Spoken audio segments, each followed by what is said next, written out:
ஆவடி விமானப்படை மையத்தில் தேர்வில் ஆள் மாறாட்டம் செஞ்ச ஹரியானாவை சேர்ந்த 4 இளைஞர்கள் கைது செய்யப்பட்டிருக்காங்க. ஆவடி விமானப்படை மைய தேர்வில் இந்த ஆள் மாறாட்டம் நடந்திருக்கிறதா சொல்லப்படுது.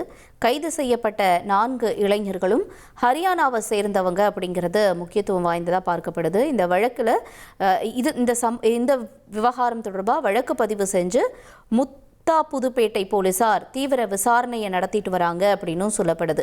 மின்னணு கருவிகளை பயன்படுத்தி முறைகேடு செய்ய இவங்க முயற்சி செஞ்சிருக்கிறதாகவும் போலீஸ் சான்றிதழ்களோட இந்த கும்பல் சிக்கியிருக்காங்க அப்படின்னும் முதற்கட்ட தகவல் வெளியாகிருக்கு. இதில் குறிப்பிடத்தக்க நபர்களாக பார்க்கக்கூடியவங்க கௌரவ், அனில், கூடவே இன்னொரு 2 பேர், ஆக மொத்தம் 4 இளைஞர்கள் இந்த விவகாரத்தில் கைது செய்யப்பட்டிருக்காங்க. இன்னொருத்தர் பெயர் சிவான், இன்னொருத்தர் தீபக். இவங்க எல்லாருமே 20 வயதிலிருந்து 27 வயதிற்குட்பட்டவர்களாகவும் இருக்கிறார்கள். இவங்ககிட்ட இப்போ போலீசார் அதிரடி விசாரணையை நடத்திட்டு வராங்க அப்படிங்கிற முக்கிய செய்தியும் பார்க்கிறோம்.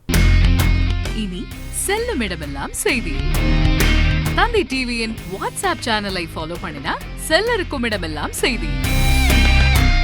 இதோ QR கோட் இப்பவே ஸ்கேன் பண்ணுங்க, ஃபாலோ பண்ணுங்க.